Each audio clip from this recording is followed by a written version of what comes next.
Vamos a pasar a la cuarta ponencia que se llama Lluvias en Córdoba, un estudio preliminar para la resiliencia hídrica, que nos va a presentar María Lilia Azar. Ella es doctora en física, especializada en física de la atmósfera. En el trabajo final de su carrera estudió propiedades físicas del hielo.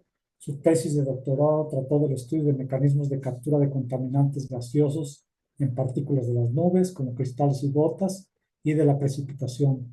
Realizó estudios de dinámica molecular sobre el efecto de algunos contaminantes en el proceso de congelación y condensación. También participó en el estudio de agua de lluvia en la ciudad de Córdoba, en la cual analizó la concentración de contaminantes insolubles en agua. Desde el año 2023 coordina el estudio de ciencia participativa para medir las precipitaciones en la ciudad de Córdoba y alrededores, recopilando datos para analizar el efecto de la isla de calor urbana sobre las lluvias. Adelante, Lilia, con tu presentación. Bueno, primero que nada, buenas tardes. Vamos a comentar un poco lo que es este trabajo que hemos venido realizando junto con el equipo de Ciencia Ciudadana, formado por la doctora Elizabeth Estallo y el doctor Francisco Dueña Almeida.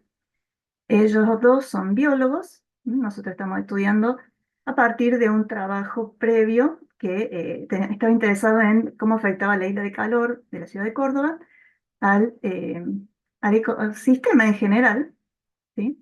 De modo que por eso estamos mezclados biólogos y físicos y de todo un poquito.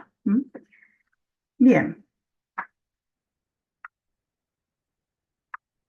bueno, entonces les voy a comentar un poquito. Primero, qué es el efecto isla de calor urbano. Vamos con un poquito de historia. En 1817 es Luke Howard quien descubre esta modificación térmica en la ciudad de Londres y detecta que el centro urbano tenía unas temperaturas más altas que los campos de los alrededores, llegando a la conclusión, midiendo distintas cuestiones, que la diferencia de temperatura era de aproximadamente 2 grados con 2 décimas, grados Celsius, o 3,7 Fahrenheit. Durante el día, esa diferencia de temperaturas era menor. O sea, era un efecto principalmente nocturno. Recién en 1958 es Gordon Manley quien va a denominar a esta modificación térmica como isla de calor urbano. IQ para resumir. Básicamente es un fenómeno térmico, ¿sí?, que se produce por las diferencias físicas que hay entre las zonas rurales y las zonas urbanas, tanto en los materiales de construcción como en la facilidad que tiene el aire para circular, es decir, el viento encuentra menos obstáculos en algunas zonas rurales, más que en las zonas urbanas tienen más dificultades por edificios, por construcciones varias. Este efecto modifica el clima dentro de las ciudades, y esto hace que las ciudades tengan un microclima particular que afecta en varios aspectos. Como les comentaba, las causas de la isla de calor urbano son principalmente la pérdida de vegetación natural, el reemplazo de la vegetación por superficies de materiales que son mucho más absorbentes de radiación solar, como son el hormigón, como son el concreto. Y además a eso hay que sumarle el calor que se emite por los vehículos, por las industrias, los acondicionadores de aires, etc. En estas dos fotografías que ustedes pueden ver aquí, tenemos en 1917 y en 2022 fotografías aéreas de la ciudad de Córdoba, donde estamos nosotros ubicados.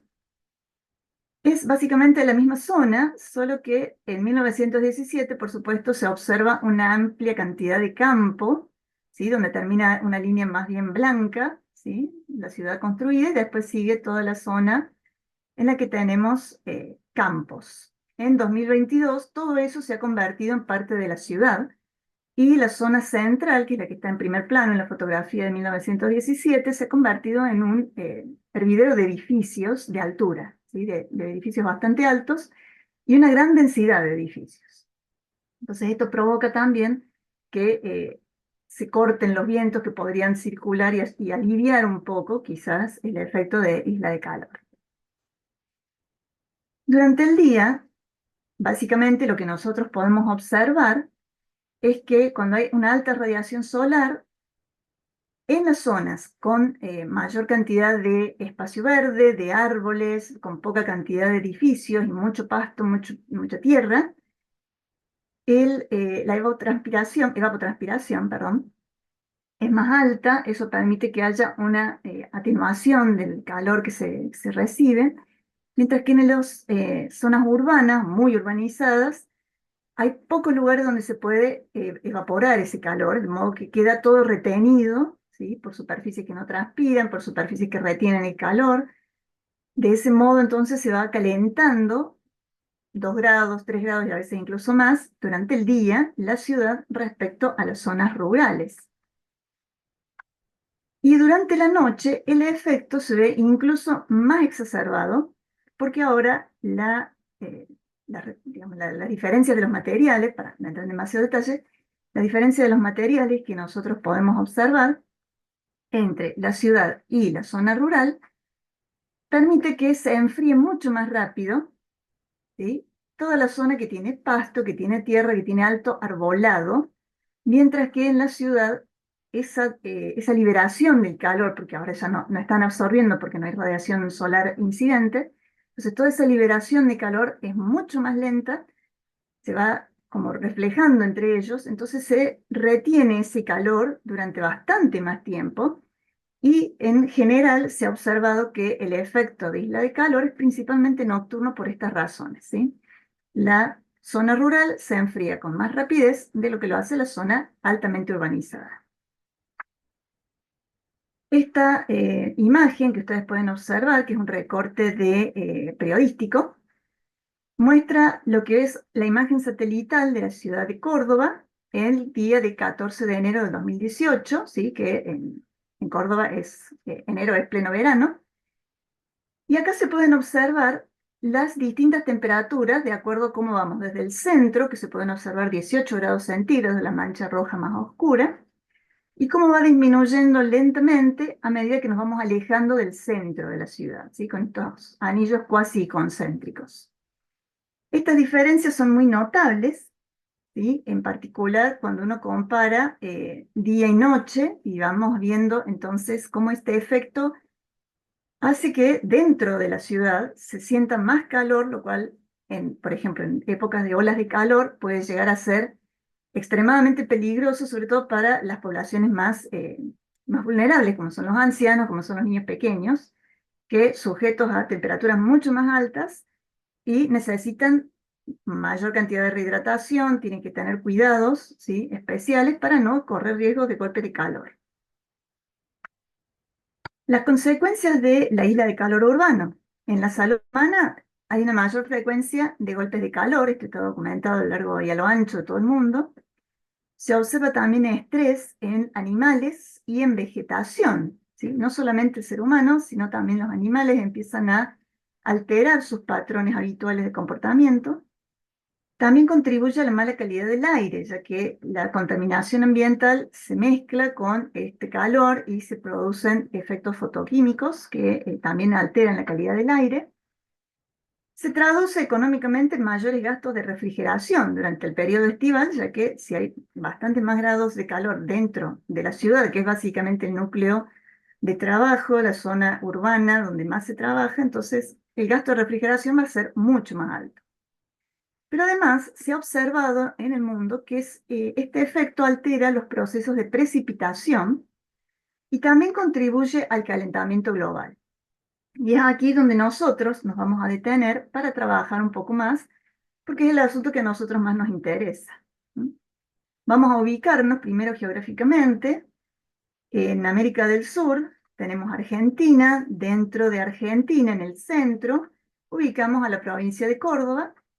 Y en el centro, prácticamente de la provincia de Córdoba, ubicamos la ciudad de Córdoba, que es ese cuadrado rojo, que es un cuadrado de 12 kilómetros de lado, ¿sí? Es prácticamente todo el departamento es la ciudad, ¿sí? Entonces es una ciudad bastante grande. El clima de la ciudad de Córdoba, según el sistema Copenhagen, es una clasificación CWA, en la cual tenemos veranos cálidos, lluviosos e inviernos extremadamente secos y templados, ¿sí? No son extremadamente fríos. Este promedio que ustedes pueden ver aquí en esta figura Son los promedios por los últimos 30 años y los promedios meteorológicos, con datos del Servicio Meteorológico Nacional para la ciudad de Córdoba. Entonces podemos observar en la línea roja las temperaturas máximas promedio de los últimos 30 años para los distintos meses, y en verde las temperaturas mínimas, ¿sí?, de los últimos 30 años. Entonces observamos que periodo invernal, junio, julio, agosto, efectivamente no tiene temperaturas mínimas tan extremas, son 5 grados el promedio histórico, pero sí llama la atención lo que son las temporadas de lluvia, ¿sí? En enero, febrero, marzo y después noviembre, diciembre tenemos las precipitaciones más intensas, quizás octubre también se suma, pero entre mayo y agosto tenemos muy escasas precipitaciones en la ciudad de Córdoba.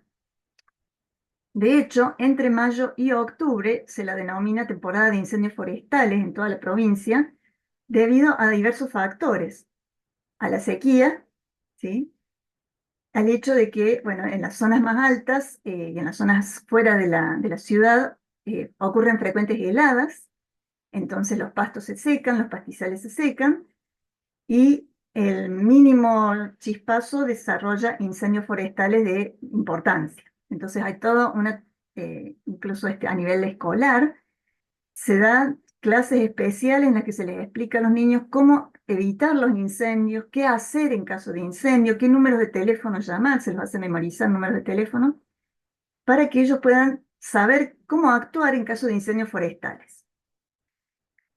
De hecho, durante todo el año está prohibido encender fuego en todo el territorio de la provincia. El área de estudio también vamos a enfocarnos en lo que es la evolución del cinturón verde. Estas son imágenes trabajadas en un trabajo de 2021 de Marinelli y otros. En 1991, la ciudad de Córdoba tenía una extensión urbana de más de 21.000 hectáreas. En 2001, esa extensión había llegado a casi 27.000 hectáreas. Y en 2014, que es el último dato disponible, esa extensión había llegado a más de 35.000 hectáreas. Ahora bien, esas hectáreas se van urbanizando en detrimento de lo que es las zonas próximas a la ciudad, ya que, bueno, al ser un centro urbano importante, se van extendiendo las zonas de urbanización para ciudades dormitorio, que se le llama, que es básicamente uno va a trabajar al centro de la ciudad, después vuelve a dormir a su casa y a vivir los fines de semana. Entonces, toda esa mancha urbana que va creciendo lo hace en detrimento de zonas antiguamente rurales, ¿sí? De hecho, ustedes pueden observar cómo el verde, que está presente en 1988, va disminuyendo notablemente respecto de 2004 y aún más respecto de 2019.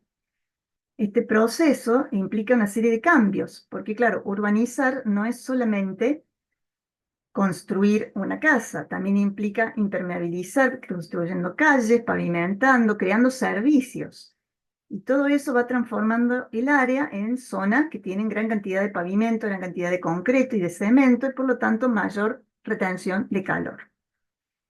El paisaje se altera, evidentemente, porque se hace tala de árboles para poder construir, se reubican algunos árboles, pero no lo que había originalmente. Entonces, hasta que los árboles recién plantados logren un buen desarrollo y puedan proporcionar sombra y demás, va a pasar unos cuantos años. Entonces, el cambio en este uso de la tierra no solamente trae aparejado este incremento de la cantidad de áreas de cemento, sino que también afecta porque se incrementan los desmontes, aparecen los incendios para quemar el campo y luego construir, y la contaminación consecuente, ya sea por los incendios, porque el agua de lluvia arrastra todos los restos de los incendios y los lleva hacia los ríos. Y estos son algunos de los muchos aspectos que van a afectar a la dinámica hídrica de toda la región. En los cinturones verdes de Córdoba, en el cinturón verde de Córdoba, se trabaja en pequeñas zonas agrícolas, son como quintas muy grandes, y ahí se construye, digamos, se dedica el trabajo a todo lo que es frutas y verduras muy de cercanía, con lo cual se alimenta la ciudad de Córdoba, en su mayor parte, y después se van, digamos, importando de un poco más lejos de la ciudad. Pero el objetivo del Cinturón Verde siempre fue que alimentara, diera autosustentabilidad de algún modo a la ciudad. Ahora bien, estos alimentos frescos cada vez están menos disponibles porque los terrenos se han ido fragmentando a lo largo de los años, se han ido vendiendo a medida que, bueno, los terrenos se ponían en tensión, se vendían, se dividían los terrenos, entonces van quedando cada vez menos cantidad de huertas disponibles. Y además están los procesos de, bueno, la expansión de cultivos de soja, ¿sí? En zonas periurbanas, y eso también influye en el hecho de que se van disminuyendo lo que es el cinturón verde que provee de alimentos frescos. En Córdoba, los datos que se tienen es que la superficie del cinturón verde en los últimos 20 años se ha reducido más del 60%, ¿sí? Entonces, es una reducción bastante importante que redunda, por supuesto, en consecuencias en la soberanía alimenticia de la ciudad. Por otro lado, el agua de riego necesaria para la cinturón verde y toda su producción proviene de los canales del sistema de riego norte que son alimentados desde el lago San Roque, que es ahora lo que yo les voy a estar mostrando.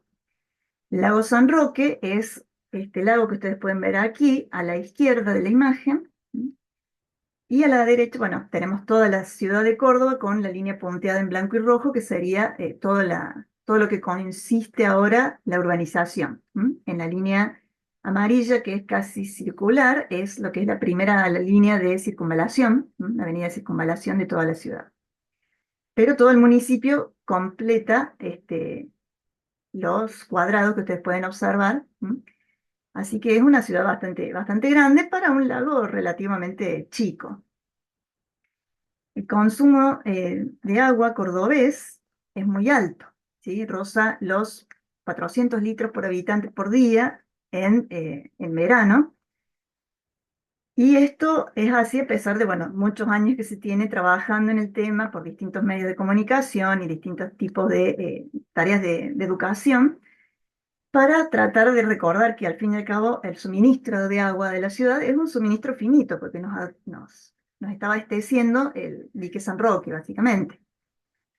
Posteriormente también se han habilitado acueductos desde el lago Los Molinos, que está bastante más al sur. Ustedes pueden observar que están los dos lagos, lago San Roque más al norte, lago Los Molinos más al sur, y entre ambos pueden abastecer lo suficiente a la ciudad. Sin embargo, hay que destacar que el lago San Roque provee el 70% del agua para consumo humano de la ciudad de Córdoba y parte de las Sierras Chicas, que serían todas las pequeñas ciudades y poblados que están hacia el norte de la ciudad de Córdoba. El lago Los Molinos abastece el 30% de la ciudad, actualmente. Estos lagos se forman cuando uno embalsa los ríos de sus respectivas cuencas serranas. Entonces, en el verano, las precipitaciones, que como hemos visto recién, son intensas durante la época estival, esas lluvias son captadas en la zona media y alta de las cuencas. Si estas cuencas tienen una buena cobertura vegetal, entonces se produce el efecto esponja, el agua es absorbida, llega hasta las napas, por supuesto, y después se va liberando a lo largo de todo el año. Entonces los ríos de Córdoba, perdón, siempre tienen agua, incluso durante el invierno. Problema que hay zonas en donde ya el desmonte ha sido tan importante que directamente se ve lo que se llama efecto tobogán, en el cual la lluvia directamente no se absorbe, sino que pasa como en un tobogán, efectivamente, con lo cual se producen inundaciones y otros efectos bastante nocivos. Entonces esto hay que tenerlo presente. Los lagos se han hecho no solamente para almacenar el agua, sino también para controlar las crecidas de los distintos ríos, que, bueno, en época de lluvias son intensas, son importantes estas crecidas, y los lagos ayudan a atenuar esos efectos. Bien, en Córdoba, acá les vamos a mostrar lo que hemos estado observando nosotros en este estudio que abarca desde el año pasado hasta la actualidad. En negro ustedes pueden observar el promedio de lluvias de los últimos 30 años, ¿sí? El promedio histórico. En color fucsia magenta, ustedes van a ver lo que fue la lluvia mensual del año 2023. Y en 2024 los datos que teníamos disponibles hasta hace poco de las lluvias mensuales en la ciudad de Córdoba en lo que va del año. Entonces lo primero que podemos observar es que el año 2023 fue un año de déficit hídrico muy notable. ¿Sí? Tenemos en enero, febrero, marzo, abril, mayo, todo muy baja precipitación. Incluso, aunque el año pasado, desde septiembre a octubre, estuvimos bajo los efectos de la oscilación El Niño, que en teoría trae un poco más de lluvias a la zona central, esto no se ha visto reflejado en las precipitaciones recibidas en Córdoba. De hecho, octubre fue un mes extremadamente seco, noviembre y diciembre también fueron meses muy bajos en la cantidad de precipitaciones habituales. Incluso enero de este año, que ustedes lo ven en celeste, ha estado por debajo de la media, pero ya febrero se recuperó, fue un febrero bastante lluvioso y un enero bastante secos. Incluso abril estuvo por encima de la media histórica, con unos cuantos milimetrajes más de importancia que, bueno, trajeron un poco más de alivio a los diques que nosotros hemos observado. En este año hay que destacar que a principios de enero es donde prácticamente se tienen todas las lluvias que ustedes ven en celeste, fueron los primeros 10 días, 15 días, hubo lluvias muy intensas en la ciudad, hubo inundaciones, hubo problemas bastante importantes en toda la ciudad, y después hubo un periodo de casi 20 días en los que no llovió nada, básicamente, o sea, no llegábamos a 1 o 2 milímetros en algunos días. Y a partir del 8 de febrero es cuando comienza una temporada de lluvia importante, de varios días consecutivos de mucha lluvia. Entonces ustedes pueden ver ahí la marca de febrero por encima de la media habitual. Desde el año 2020, nuestro equipo de trabajo está analizando el efecto de la isla de calor urbana en Córdoba desde varias perspectivas. Lo que teníamos de datos previos eran estudios de imágenes satelitales que daban un efecto de isla de calor de alrededor de 4 grados centígrados y principalmente nocturno. Y justamente el efecto de la isla de calor produce algunas alteraciones en los patrones de precipitación y estos patrones dependen de la tipología de cada ciudad, dependen de cómo es su geografía, de cómo son los distintos factores que están trabajando. En Córdoba, ciudad, ustedes aquí ven la línea punteada, que está por aquí, por el exterior, digamos, de la línea de circunvalación. Esa línea punteada marca lo que es el límite de la ciudad de Córdoba. Teníamos en 2020, hasta 2022, teníamos estos tres pluviómetros oficiales, que son los del Servicio Meteorológico Nacional. Al sur oeste de la ciudad está la Escuela de Aviación, en el centro de la ciudad, en Barrio Observatorio, está el Servicio Meteorológico Nacional, tiene su sede observatorio, y al norte está en el aeropuerto ubicada la otra sede. Y esos tres pluviómetros, si bien están bastante distribuidos, no son suficientes para poder reflejar la variabilidad de las lluvias en una ciudad que tiene 576 kilómetros cuadrados. Entonces lo que se hizo fue, bueno, tratemos de averiguar cómo podemos relacionar, de algún modo, si es que existe esa correlación, entre la isla de calor que se ha medido y las lluvias y sus patrones de precipitación. Queríamos ver si hay alguna correlación, si es una cuestión puramente geográfica, si influye la isla de calor. Entonces, lo que hicimos fue, bueno, tomar contacto primeramente con los responsables del proyecto Mateo, que es un proyecto de análisis y estudio de datos de lluvia y de cuencas de los ríos serranos. Ustedes lo van a ver aquí en naranja amarillito, son los datos que ellos tienen en la ciudad, ya que ellos se enfocan principalmente en las cuencas serranas. Y nosotros entonces, con el apoyo económico de National Geographic, adquirimos pluviómetros y empezamos a repartirlos entre voluntarios, ciudadanos, que se prestaban y estaban dispuestos a asumir el compromiso, y son los puntos azules que ustedes pueden ver aquí. Entonces, con esta cantidad de pluviómetros ya podemos tener una imagen un poco más acertada de cómo es la distribución de las lluvias, ¿sí? Los pluviómetros que nosotros hemos adquirido y los han instalado, ¿sí? Ustedes pueden ver aquí algunas fotografías de nuestra página de Instagram. Los pluviómetros se ubican en espacios abiertos, que pueden ser patios o pueden ser medianeras entre casas, con una altura de 1,5 metros desde el suelo, y se georreferencia la ubicación. Ustedes van a ver que cada pluviómetro tiene un número, un código, y ese código se georreferencia con la ubicación donde es instalado. Una vez que está instalado, nosotros tenemos una planilla donde llevamos los datos, de modo que solamente nos interesa el código del pluviómetro y ya automáticamente sabemos en qué punto de la ciudad está. Y ustedes también podrán observar que hay un QR pegado en el lateral del pluviómetro, ¿sí? Acá lo pueden ver en más detalle, y una imagen de lo que es el formulario Google, en donde nosotros les pedimos que carguen los datos. Entonces, con el QR se toma la lectura con cualquier teléfono celular, y ese teléfono, entonces en cuanto identifica el QR, los envía automáticamente a un formulario en el que van a poner el nombre, como para poner el nombre nomás, la fecha en la que se mide, la hora de la medición y cuánto llovió.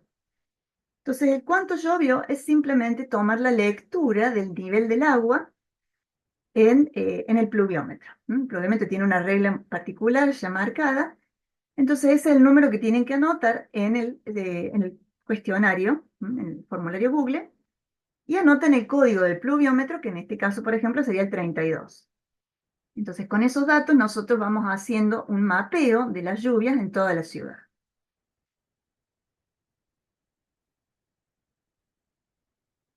Para ver los resultados, entonces, primeramente, les voy a comentar que hemos descartado primero los días con precipitaciones generales menores a 10 milímetros porque las variabilidades son muy altas. Efectivamente, tenemos que hacer estudios más estadísticos ahora, pero en una primera aproximación tenemos mucha variabilidad. Y después realizamos promedios con pluviómetros próximos entre sí para poder tener un estimativo en distintas zonas de la ciudad cuánto había llovido. También hay que destacar que no hemos considerado la intensidad de la lluvia, sino el milimetraje total que se midió por jornada. ¿Sí? Como decía en esta diapositiva, la lectura se toma a las 9 de la mañana. Entonces, lo que se haya juntado de agua hasta las 9 de la mañana es la lectura del día. Esa agua se vuelca, ¿sí? Se riega la planta en la quintita, se vuelve a colocar el pluviómetro, y si sigue lloviendo, se mide lo que se junte a las 9 de la mañana del día siguiente, que son los estándares que maneja la Organización Meteorológica Mundial, de 9 de la mañana a 9 de la mañana. Entonces nosotros no hemos considerado la intensidad, sino el total de milímetros llovidos por jornada. Y ahora les voy a mostrar entonces estos resultados que hemos obtenido. Para las lluvias del año pasado tenemos la lluvia, la más importante de noviembre, fue el 16 de noviembre. Observen la disparidad de datos, ¿sí? Tenemos datos promediados entre 47 y 15 milímetros a lo largo y a lo ancho de la ciudad.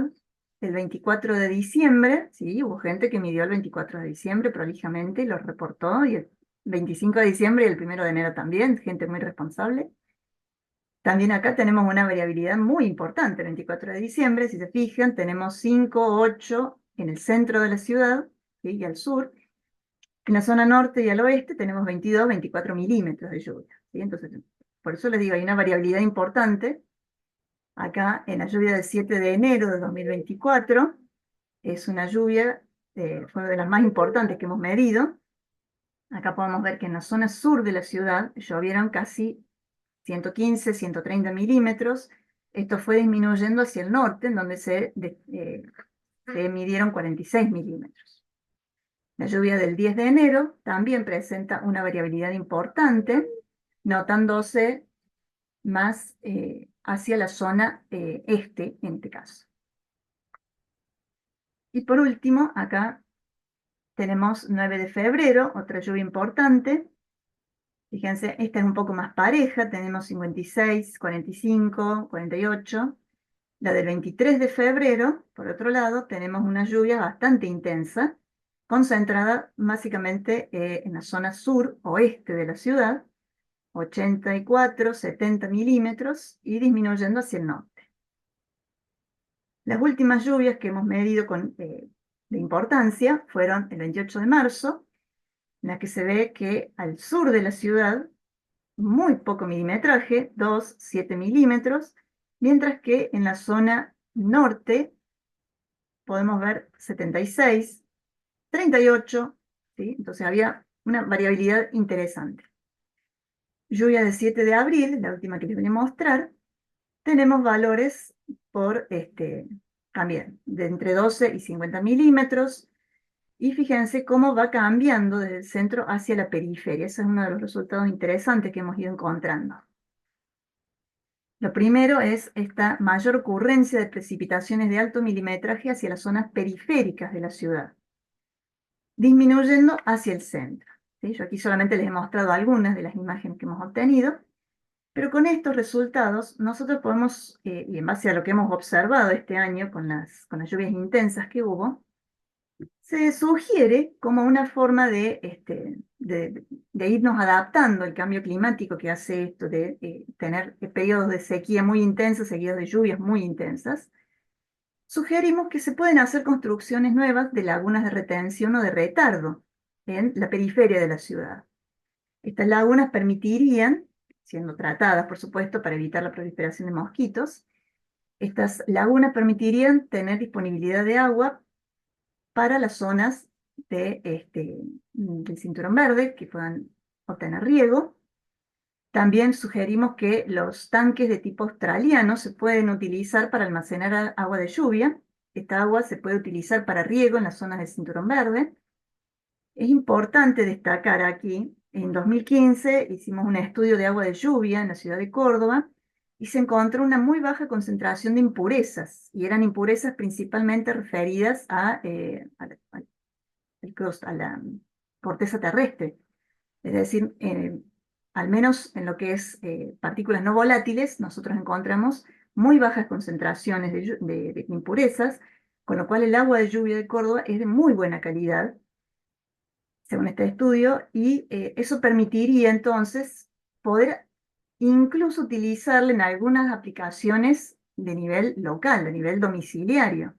Esta agua se podría almacenar para utilizarla en tareas de riego, para lavar veredas, para lavar los autos. Incluso se la puede, hirviéndola, se la puede utilizar para lavado de frutas y verduras porque no contiene ningún tipo de contaminante pesado, como contaminación pesada que podríamos tener. Pero sí es importante hervirla en ese caso, porque nosotros no hicimos un estudio referido a los volátiles, ¿sí? Nosotros hervimos el agua y eso es lo que analizamos, por lo tanto, solo podemos afirmar que el agua es de buena calidad cuando ya está hervida, ¿sí? Entonces, esto es lo que nos permitiría a nosotros irnos adaptando a este cambio para que no se utilice el agua que proviene de la fuente que es bastante finita, que es el lago San Roque y el lago Los Molinos, que no se utilice esa agua para el lavado de autos, de veredas, para el riego, sino que se lo deje para el consumo humano y se adapte las viviendas, aunque sea en algunas zonas que ya se puedan comenzar a adaptar, para retener el agua de lluvia en recipientes cerrados, cuidadosamente cerrados para evitar mosquitos, como decía, y que se utilice para el riego de las huertas familiares, para el riego del jardín, para el lavado de los autos. Entre los agradecimientos queremos destacar, bueno, a National Geographic, que nos ha apoyado económicamente, el doctor Carlos García Rodríguez, que es el director del proyecto Mateo, que él nos ha prestado su apoyo a lo largo y a lo ancho de todo el proyecto, y a todos nuestros voluntarios que han aportado sus datos en todas las lluvias, sea Navidad o sea Año Nuevo.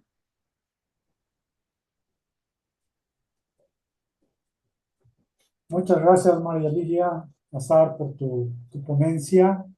Vamos a pasar a los comentarios. La comentarista es la doctora Amelia Reyes Martínez.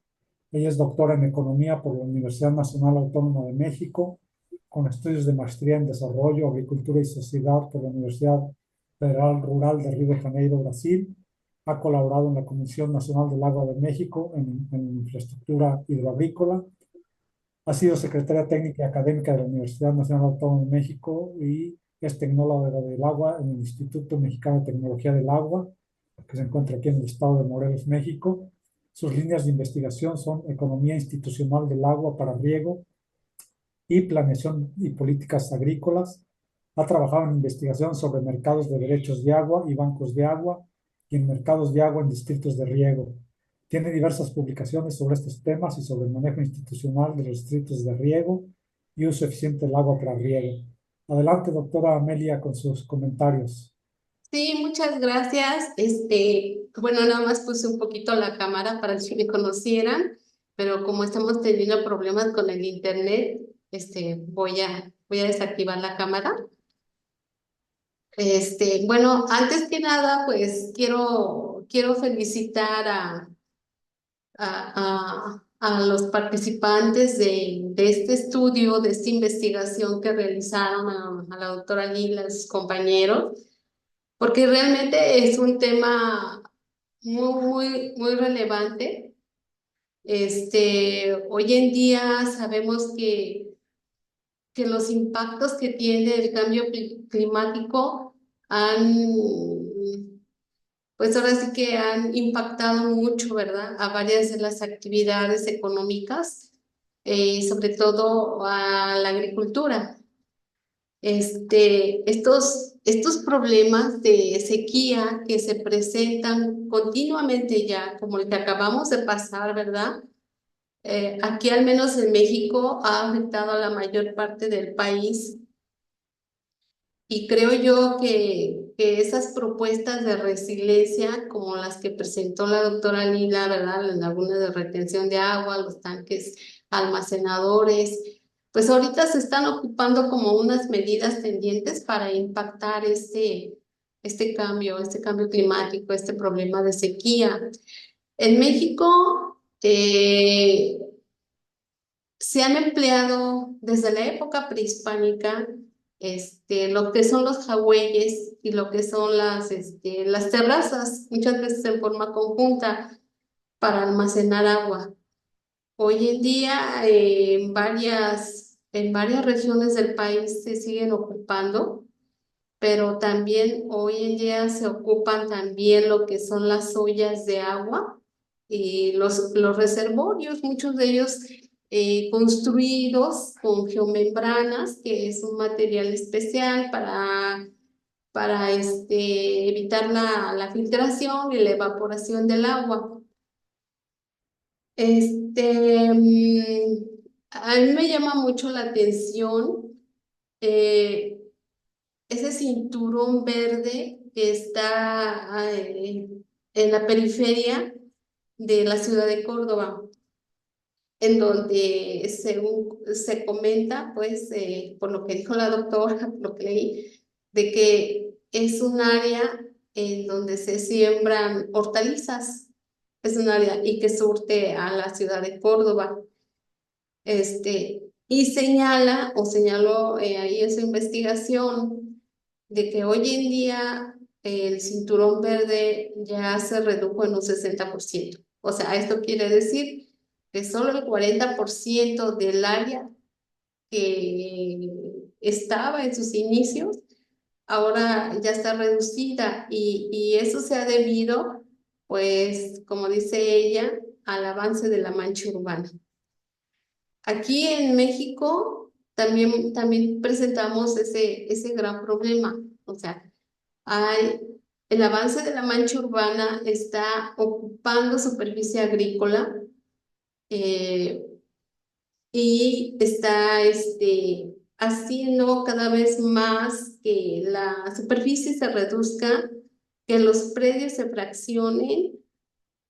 Aunado a todo esto también, ahora sí que eh, la baja rentabilidad de la agricultura, en el caso de los sectores sociales, ha hecho que ellos se vean en la necesidad de vender, ¿verdad?, a las fraccionadoras en las áreas rurales, y en algunos otros casos de rentar y vender sus parcelas, ¿no?, a grandes empresas nacionales y transnacionales. O sea, aunado al cambio climático, a estos impactos de la sequía, aunado se unen factores económicos y sociales, ¿no? Entonces, sí es preocupante, y bueno, pues hay que ver la manera de cómo esto se puede solventar, porque al final de cuentas, pues sí necesitamos, ¿no? Necesitamos la alimentación.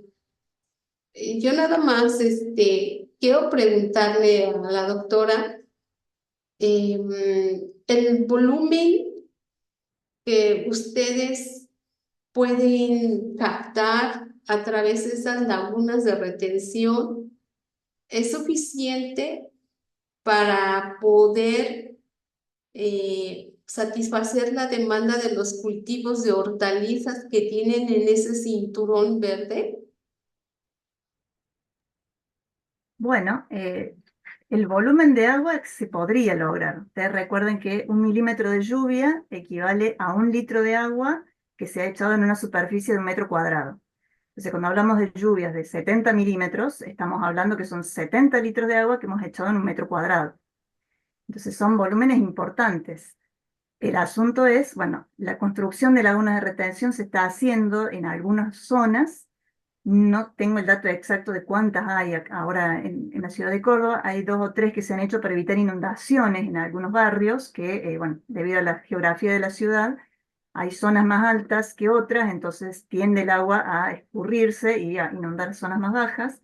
Entonces se han planteado y se han construido lagunas de retención para evitar justamente esas inundaciones, pero es uno de los proyectos que se está estudiando. De hecho, en varias tesis que he estado analizando hace poco, tesis de ingenieros civiles que están por recibirse, que tienen que hacer el estudio, hacen el análisis de cómo sería la construcción de una laguna de retención para determinados barrios, ya que, bueno, el barrio se está construyendo en una zona donde se va a cambiar justamente el uso de la tierra, de una tierra que estaba o para pastizal o era una antigua zona de cinturón verde, se la va a convertir en un barrio. Entonces se hace el estudio correspondiente a qué va a pasar con el agua y con la escorrentía, y se analiza cuáles son los canales habituales del agua para desagotar, y a partir de eso se trabaja para construir la laguna de retención. Entonces, lo ideal sería que se hagan estudios más sistemáticos a nivel ya municipal,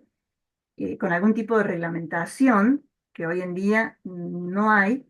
Entonces, esto facilitaría que ya, a medida que se vayan construyendo nuevos barrios, automáticamente se tengan que construir esas lagunas de retención, y que eso no solamente ayude a evitar la inundación de otras zonas, sino que se pueda derivar esa agua, ¿sí?, de lluvia mediante canales hacia las zonas del cinturón verde. Pero en sí, el volumen no, porque no está ni siquiera reglamentado el hecho de que tiene que haber una laguna de retención. Entonces, estas son ideas que hemos visto que se están implementando, pero son ideas muy sueltas. No hay todavía algo reglamentado, que es algo que se puede trabajar para lograr, y de ese modo aprovecharlo, porque el agua, como les decía, es un agua de muy buena calidad, el agua de lluvia. Entonces, aprovecharla sería lo ideal, porque si no va al río, del río va a la laguna, que está muy al norte y al noreste de la ciudad, y esa agua ya no vuelve. Entonces, la idea sería poder retenerla, aprovecharla y subsanar de algún modo el déficit hídrico que tiene la ciudad durante el periodo de invierno, ¿sí?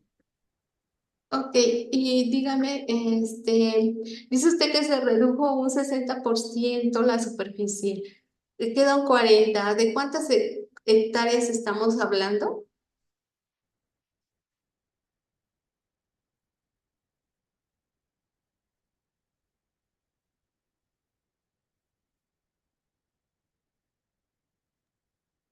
Bien, ese dato exacto no lo tengo actualmente, porque lo último que había disponible eran datos del 2014-2016, los últimos datos disponibles. Pero, pero eran unas cuantas cientos de hectáreas. Sí, no tengo el dato acá habitual. Sí, no tengo el dato preciso. Se lo debo, se lo anoto y se lo mando después. En todo caso, no tengo el dato exacto de cuántas hectáreas tenemos ahora de cinturón verde, pero lo puedo buscar. Ok, y otra pregunta que tengo es, la producción de hortalizas en la actualidad, con ese 40% de superficie, satisface completamente la demanda de consumo de la ciudad de Córdoba, que es a donde se destina, o hay otras áreas de producción que satisfacen también la demanda de hortalizas. Actualmente principalmente se trabaja con verduras de hoja verde, con papas y alguna fruta que no recuerdo bien cuál era.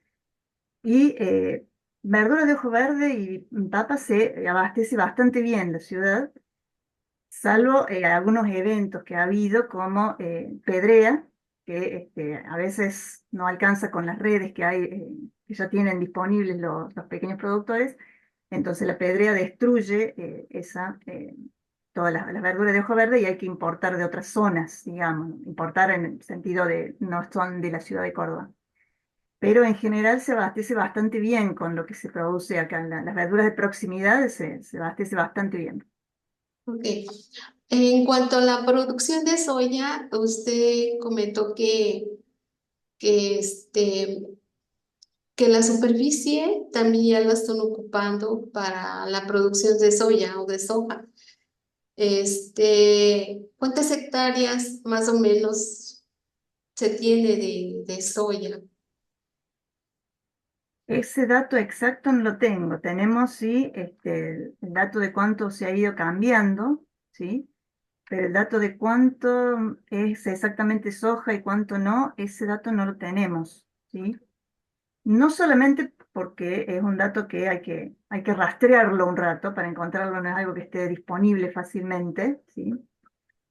Sino que están un poco desactualizadas las cosas, ¿sí? Los datos están un poquito desactualizados, entonces hay que hurgar bastante para encontrar el dato exacto. Sí, pues por mi parte sería todo y felicidades. Muchas gracias, doctora. Muchas gracias, doctora Amelia, por sus comentarios y preguntas. Gracias. Tenemos aquí algunas preguntas del público. Brevemente, el doctor Jesús Arias, bueno, nos envía aquí un largo comentario y una observación. Dice en concreto los edificios, bueno, los árboles de más de 15 metros, etcétera, traen las nubes, etcétera, y hay mayor precipitación. Lo mismo dice, hacen los edificios de mayor altura de 15 metros, que atraen las nubes de todo alrededor hacia el centro de las ciudades y llueve mucho más. En concreto trae fórmulas aquí, él es físico, matemático, no las voy a responder aquí ahorita, pero en concreto recuerdo que en la Ciudad de México, desde el siglo antepasado, se viene midiendo la precipitación y los promedios de cada 10 años se han venido incrementando durante más de 100 años y sobre todo hay lluvias convectivas, es decir, que hay unos gamazos de agua cuando más calor hace. Esto está demostrado, no sé si esto sucede en la ciudad de Córdoba, pero lo que el doctor sugiere es que en las ciudades en general, si esta hipótesis se mantiene, no se deben permitir edificios de más de 15 metros que tienen un efecto como hacen los árboles de traer las nubes y la humedad de todo alrededor, secan alrededor y las lluvias caen mucho más dentro de las ciudades. No sé si tenga algún comentario al respecto de este cambio.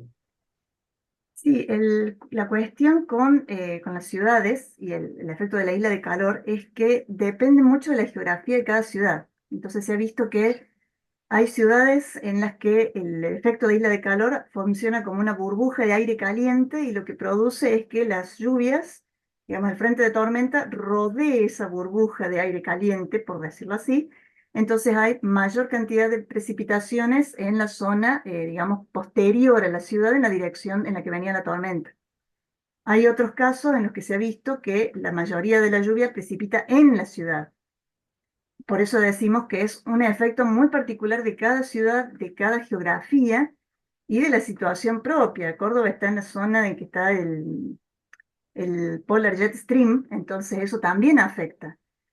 Afecta y bastante, no solamente con la cantidad de el tipo de contaminantes que puede tener, sino que digamos, hemos encontrado cosas que no esperábamos encontrar, digamos, en partículas de granizo, por ejemplo, se han encontrado núcleos núcleos de granizo que son partículas provenientes de la selva amazónica. Y usted dice, ¿qué hacen en Córdoba? Y bueno, las trae el jet polar. Entonces, hay muchos factores que hay que tener en cuenta a la hora de estudiarlo, ¿sí? Nosotros estamos, como les decía, estamos empezando el trabajo, estamos empezando con el proyecto y la idea es continuar con el estudio ahora de incluir imágenes satelitales para poder ver las precipitaciones a nivel de píxel, creo que había visto un comentario por allí, para verlas a nivel de píxel, incorporar en modelos matemáticos ya los efectos de la geografía, ¿no es cierto? Córdoba tiene las sierras chicas, sierras acá muy cerca de la ciudad, y eso también altera. Entonces, todos esos efectos hay que sumarlo y no es solamente la suma de las partes, ¿sí? Entonces, por eso también les decía, el efecto de la isla de calor sobre las precipitaciones es algo que hay que estudiar porque depende de cada ciudad, cómo se va a comportar. Y del tipo de contaminante que tenga cada ciudad también. No es lo mismo la contaminación que tiene Córdoba que una ciudad como Tokio, por ejemplo.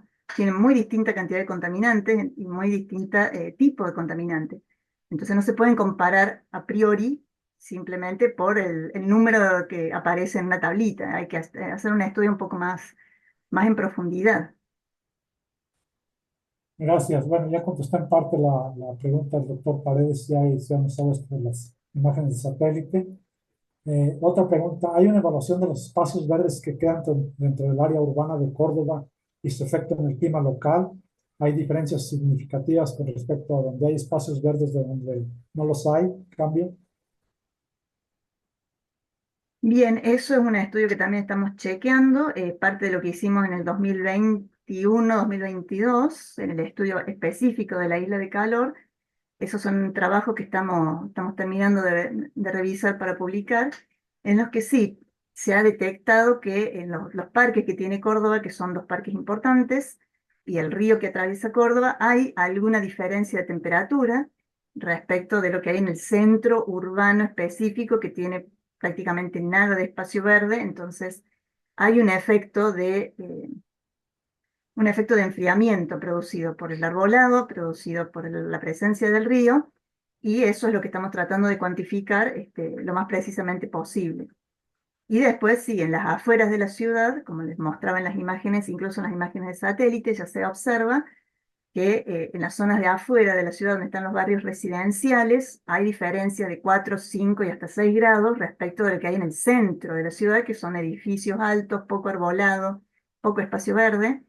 Y en las zonas de la periferia, que tenemos barrios abiertos, barrios residenciales de no más de 2 pisos, las edificaciones, con más arbolado, con más cantidad de pastos y zonas verdes. Entonces la diferencia de temperatura se nota mucho allí. Esa es parte de lo que estábamos estudiando también. Ok. Y relacionado con esto, ¿hay alguna política pública de la ciudad o de la provincia para impulsar espacios verdes dentro de la ciudad de Córdoba? Actualmente se está trabajando en recuperar espacios verdes, ¿sí? De a poco se están tratando de rediseñar, ¿sí? Había un jardín zoológico, por ejemplo, que dejó de funcionar como zoológico y se está transformando en un parque de un paseo con eh, mucha cantidad de plantas de distintas clases, de las autóctonas de Córdoba. Es un paseo de biodiversidad que le llaman. Entonces se está recuperando para tratar de que tengamos más pulmones verdes dentro de la ciudad. También se está trabajando en reforzar el arbolado en algunas plazas. Entonces hay como una tendencia en la administración actual de favorecer el arbolado, favorecer cubrir zonas con árboles, porque justamente el efecto de la sombra es muy importante a la hora de mitigar los efectos de la isla de calor urbano y de colaborar un poco con la adaptación al cambio climático, al igual que los techos verdes, que también hay diversos estudios que lo están tratando de reglamentar también, para que los edificios tengan ese techo verde que facilite la absorción, digamos, la absorción y liberación de calor de una forma más suave, que favorezca la biodiversidad, no solamente de plantas, sino también de insectos. Entonces, hay como una tendencia un poquito a concientizarse acerca de la importancia de adaptarse al cambio climático, de proponer y hacer medidas tendientes a mitigar estos efectos. Ok, la última cuestión que está relacionada con esta es, bueno, aquí en México hay un estudio del Instituto de Investigación en Energía Renovable de la UNAM, de diversas partes del país donde en los espacios privados, incluso públicos de las ciudades, donde se ha promovido, por ejemplo, tener paredes verdes, techos verdes, o que los predios, los lotes urbanos mantengan por lo menos un 30% de suelo vivo con vegetación natural o exótica, como sea, que no solo mantienen unos 5 a 10 grados de diferencia, sino también permiten mantener el ciclo del agua, es decir, que el agua llueva, se infiltre, mantener una humedad mucho más agradable para el humano. Entonces, en este sentido, ¿existe alguna política pública de promover o de obligar a los espacios públicos y privados al mantener estos techos verdes, paredes verdes y suelo, un 30% más de los predios o lo que sea para favorecer este mantenimiento del clima y del ciclo hidrológico, cambio? Hasta donde yo sé, no hay ninguna reglamentación específica al respecto. Sí hay muchos trabajos tendientes al respecto. No sé si hay algún proyecto ya trabajándose a nivel legislativo de la ciudad de Córdoba, pero sí sé que hay muchos proyectos tendientes a mostrar la eficacia de los techos verdes, las paredes verdes en mitigar estos efectos, pero a nivel, digamos, reglamentado todavía no hay. ¿Sí? O sea, sé que se está trabajando en el tema, pero no sé si a nivel legislativo ya hay proyectos de ley, por ejemplo, al respecto. Eso es algo que le puedo quedar pendiente, pero realmente en este momento no tengo conocimiento de que haya algo así estrictamente reglamentado. Bueno, pues es básicamente son Elizabeth Estalló de Argentina, me manda saludos, felicita su ponencia y pues les agradecemos María Lilia Sar y a la doctora Amelia Reyes la ponencia y sus comentarios.